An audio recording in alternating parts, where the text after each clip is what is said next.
Residents of central Mali have welcomed French troops after they successfully routed radical Islamist militants from the strategic city of Diabaly.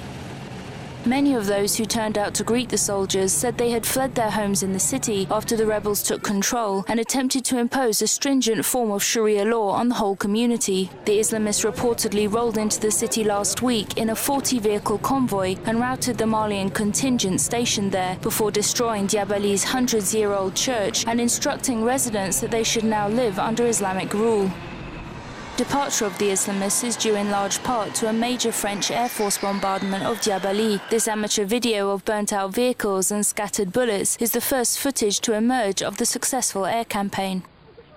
But while Diabaly may have been liberated, there is still a large slice of territory the size of Spain under rebel control, where reports are coming out of serious human rights abuses. The takeover came following a coup by the Malian army last year, which ousted former President Amadou Toumani Touré after the military suffered heavy losses at the hands of Tuareg separatists, who had been fighting as mercenaries for former Libyan leader Muammar Gaddafi. Saharan jihadist groups such as Al-Qaeda in the Islamic Maghreb seized the opportunity to take hold of northern Mali, temporarily striking up a deal with the Tuaregs, only to stage a coup of their own and set up Timbuktu as a mini-Caliphate.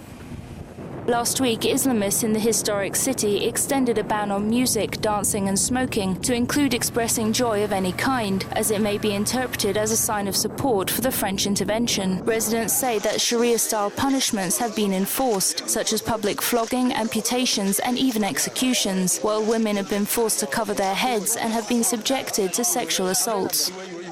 Militants also destroyed ancient religious relics on the UNESCO World Heritage List on the grounds that they were idolatrous. An investigation into reports of war crimes and human rights abuses has been launched by the International Criminal Court, while renowned French human rights advocate, politician and founder of the international aid group Médecins Sans Frontières, Bernard Kouchner, has offered to step back into diplomacy if so asked by the French government. France has pledged to remain in Mali for as long as necessary to rid the region of terrorism. However, many are looking ahead to the difficult task of reconstruction and organising fresh elections in a deeply divided country.